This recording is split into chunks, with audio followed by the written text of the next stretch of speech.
नमस्कार, मैं हूं सच्चिदानंद वशिष्ठ। आओ वास्तु सीखें। इसके अंदर नाली, खिड़की, दरवाजे, दीवारें, रूम, पूजा कक्ष, रसोई, हर चीज़ आपने जानी है। लेकिन अब पर्यावरण के लिए हमें वृक्ष भी लगाना जरूरी होता है। तो क्या वृक्ष हम लगाएं और कौन से वृक्ष हम ना लगाएं, किस वृक्ष से क्या लाभ है और किस वृक्ष से क्या हानि है, इस बातों को भी जो है हमें विचार कर लेना चाहिए, जान लेना चाहिए। अब एक तो सबसे पहली बात यह है, हम सबका सबसे धार्मिक पौधा वो होता है तुलसी। ये घर के अंदर होनी चाहिए।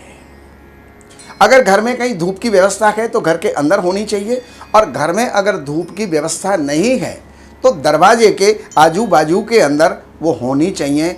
और प्रयास करो कि वो पूर्व, उत्तर या ईशान में हो, ईस्ट, नॉर्थ ईस्ट या नॉर्थ के अंदर हो। और ये भी प्रयास कीजिए वो सूखने ना पाए, क्योंकि उससे हमारी समृद्धि सुनिश्चित होती है। जिसके घर में तुलसी लहलहाती है वो घर हमेशा आबाद होता है, समृद्ध होता है, पनपता है, बढ़ता है, उन्नति को प्राप्त होता है। लेकिन जहाँ पर तुलसी लगाएं और सूख जाए, लगाएं और सूख जाए, तो इसका मतलब ये है वो हमें संकेत दे रही है कि आपके घर के अंदर विपदाएं आएंगी, आने वाली हैं। इसलिए तुलसी का पौधा जो है ये लगाना आपको बहुत ही ज़रूरी है। अब बात आती है, ये तो हो गई तुलसी। अब हम फल वाले कोई वृक्ष लगा सकते हैं या नहीं लगा सकते? तो उसके लिए वास्तु ये कहता है फलदार पेड़ बगीचे के पूर्वी भाग के अंदर लगाना चाहिए।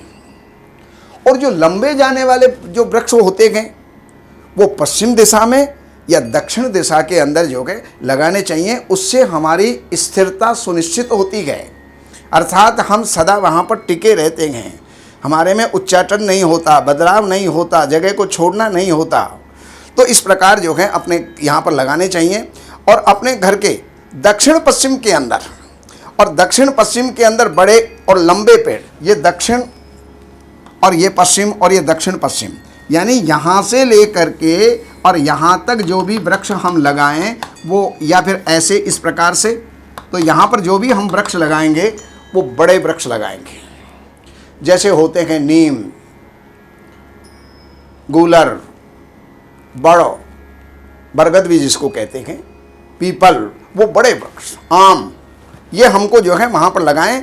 और लताएं जो पेड़ के सहारे ऊपर चढ़ती हैं, तो लताएं आदि जो हैं अगर हमको लगाना हो तो जो हमारी बाउंड्री वाल होती है उसके बिल्कुल सामने ना लगाएं, साइड के अंदर उनको हमें लगाना चाहिए। तो वृक्षों के बारे में मैं बता रहा था, तो मैंने आपको बड़े वृक्षों के बारे में, तुलसी के बारे में मैंने आपको बताया है। और अब अगर आपके घर के अगर सामने कोई धार्मिक स्थल है, इधर है, इधर है, इधर है या इधर है, धार्मिक स्थल है, तो उसका बड़ा दोष होता है। लोग तो ये कहते हैं हमारा तो घर इतना बढ़िया है कि दरवाज़ा खोलते हैं सामने मंदिर होता है। लेकिन मंदिर के अंदर भी ध्वनि प्रदूषण होता है, घंटे बजते हैं, शंख बजते हैं, घड़ियाल बजते हैं, कीर्तन होता है, वो भी हमारे लिए वास्तु दोष पैदा करता है। तो अब हम क्या करें? उस ध्वनि प्रदूषण से या मंदिर के दोष से हम कैसे बचें? सबसे पहली बात तो यह है कि आपके घर की ऊंचाई से उसकी ऊंचाई अगर अधिक है तो वो दोष है। दूसरे नंबर पर उस मंदिर से आने वाली छाया अगर आपके दरवाजे पर पड़ रही है तो दोष है, वो घर पनपता नहीं है। तीसरी बात यह है, अब हम उसको सुधारें कैसे? अगर है जो है वो तो हट नहीं सकता, हम अपना घर हटा नहीं सकते, तो फिर हम क्या करें? तो उसके मंदिर के और हमारे घर के बीच में कतारवार हमें वृक्ष लगा देने चाहिए। उन वृक्षों की ओट के अंदर मंदिर आ जाए तो मंदिर का जो दोष है वो हमारे घर के ऊपर ना पड़े। और एक चीज़ का ध्यान आप और रखें, घर में जो उगाए गए पौधे हैं उनकी गिनती कितनी हो ये भी वास्तु बताता है। सम संख्या के अंदर होना चाहिए, 2, 4, 6, 8, 10, 12, 14, 16, 18, 20, यानी सम संख्या हो जिसके अंदर 2 का भाग जा सके और विषम संख्या के अंदर ना हो। प्रयास कीजिएगा घर के अंदर या घर के बाहर कोई सूखा पेड़ है, बिना पत्तियों का पेड़ है, तो वो बिल्कुल हमारे घर के सामने नहीं होना चाहिए। जिसको कहते हैं ठूंठ, सूखा वृक्ष, वो हमारे घर के सामने नहीं होना चाहिए। अब केला, पपीता, अनानास, नींबू, ये प्राय लोग अपने आंगन के अंदर लगा लेते हैं क्योंकि फल हैं, हरियाली भी होगी, बच्चों को फल भी मिलेंगे। लेकिन उसका कितना फल मिल रहा है इस बात को जानिए। फ्रूट तो आपको मिल गया, लेकिन उसका परिणाम कैसा होगा इस बात को जानना बहुत ज़रूरी है। देखो, ये हमारे परिसर में, हमारे बाउंड्री वाल के अंदर नहीं होने चाहिए, बाउंड्री वाल से बाहर आप लगा सकते हैं। बगीचे के दक्षिण पश्चिम के अंदर ये पूरा बगीचा है और इसके दक्षिण पश्चिम के अंदर, ये दक्षिण पश्चिम है, यहाँ पर नारियल के और नींबू के ये पेड़ जो है यहाँ पर शुभ होते हैं, आप लगा सकते हैं।